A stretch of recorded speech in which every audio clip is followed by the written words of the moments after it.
As we wrap up the conversation, do teachers feel safe with schools entering capacity by the end of August?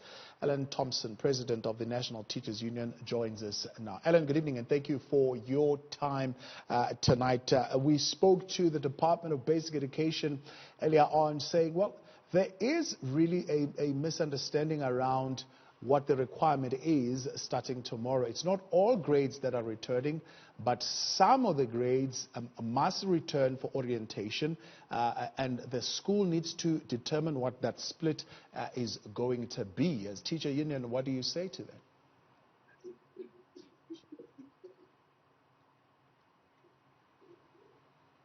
Well, thank you very much, and thank you very much to the viewers. Unfortunately, I can see that I'm having a problem of connection. But in as far as we are concerned, as the National Teachers Union, we are so frustrated. Our members are also frustrated, especially because we are having serious problems of the PPEs that are not being delivered in schools, especially the schools that are situated in rural areas and also in the township schools. Now, the difficulty that our members and the principals of schools have been complaining about is that, again, they still have a problem of overcrowded classes. I also heard when the member of FEDSAS was saying he's just surprised that there are schools that might have a problem of overcrowding. That on its own, it indicates to you that our education system, it's serving those people who have, and those who do not have are so much frustrated, and they have so much confusion about what is really supposed to happen. Yeah. Why am I saying that? Because there are schools that are having 8 classes of grade 11, and those classes are having a minimum of 80 learners per class. And in terms of the requirements, we have said, we have agreed with the department that the class must have at least a maximum of 20 learners. So that on its own, it means that those schools that I'm referring to will have to subdivide the overcrowded classes, and instead of having 8 grade 11, they will have to have 32 classes because the maximum must be 20. If you divide that by 20, you can see that you will need almost 32 classes strictly for grade 11. And they cannot also give any form of education to other grades. The entire school will be dedicated to those learners that are doing grade 11. Right.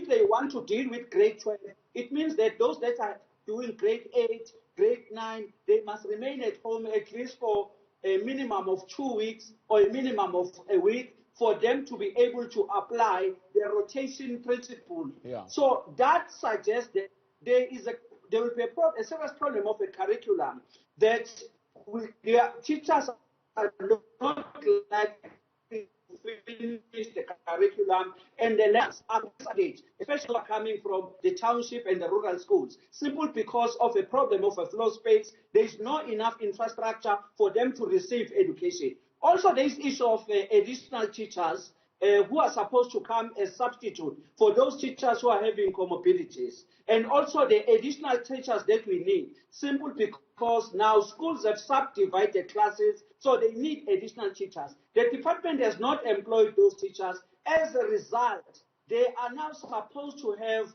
people that we call the stopgaps, people who have never taught matric, people who have never taught in the FET band, but now they are forced to come and intervene and assist when they've never attended any form of a workshop, when they do not know what is required in that particular grade. Because all the teachers who are teaching specific grades are expected to attend workshops, they're expected to be equipped with the information and what is really expected at the end of the year. So those are the issues that we are raising, and unfortunately, we have not managed to have a meeting with the Department of Basic Education. They've only given us today a date for the meeting after they've decided to reopen the schools without dealing with all the issues that we have raised with the Department of Basic Education prior to the 24th of August. So now, Allen, the SGB, for example, saying, well, you have been sitting with these directives since June 24th to be able to determine how,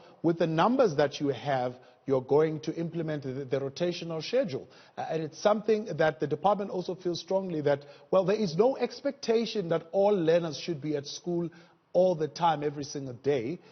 You need to, as a school, design who will be on based on the capacity of the school and the teachers that are available.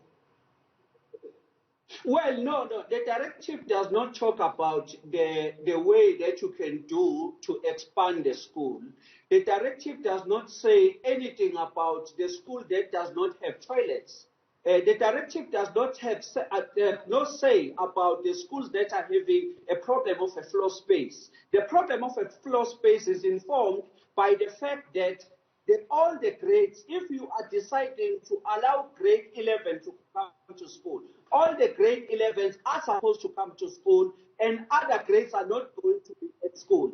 And then the issue of a curriculum coverage kicks in, because remember, there are those schools that will be continuing simply because they have enough infrastructure. Even if they reduce the class size, they will never have a problem of a space. The only difficulty that they might have is the problem of a shortage of teachers. But the shortage of teachers is something that they are able to negotiate amongst themselves. But the main issue is that as much as you have a clear understanding of the directive, the department has promised to deliver mobile classes to those institutions or schools that are having a problem of a floor space, but they've not done that. They've promised, because COVID-19 is demanding high level of hygiene, it's demanding a high level of sanitation. And if you do not have the toilets, if you do not have water, it doesn't matter what does the directive says. It means that you must wait for the Department of Basic Education to deliver those resources so that you can be able to assist learners to learn and also make an environment conducive for teachers to come on board and assist the learners also to learn education. How many schools, Allen, because I'm going to run out of time, how many schools are going to be impacted by this floor space issue, as well as the lack of teachers issue? Well, it depends on the province. Like, let me take the province of Mpumalanga. Province of Mpumalanga is having many schools that are in rural areas, which are having a very serious problem of water. And those schools are not likely to open tomorrow. And the parents themselves, they've already indicated their unwillingness to expose their children to such an environment. There is a commitment that has been made by the MEC to make sure that at least such schools are provided with alternative mechanisms for them to have water. So we are talking about almost 30% of the schools in Mpumalanga affected by that problem. You go to the province of KwaZulu-Natal, you had the Premier indicating that he's talking about 600 schools that are having serious problem of water. There are other schools that are in the township. I will quote, like, for instance, the school, like, there is a school called Oakwood High School, which is having almost 8 grade 11, and all those grade 11 are above 80 learners per class. Sure. And they need 32 classes, which are the mobile classes, because they cannot also compromise matric. They have many classes of matric. So then they have to prioritize matric and ignore the fact that the grade 11, grade 10, grade 9 need also to receive education. They will only come, those grades, maybe once a week or once after 2 weeks, and that is a compromise of the education system that we are complaining about as the National Teachers Union. We are saying, yes, learners can rotate, yes, alternative methods can occur, but the inequalities will continue to exist in the education system.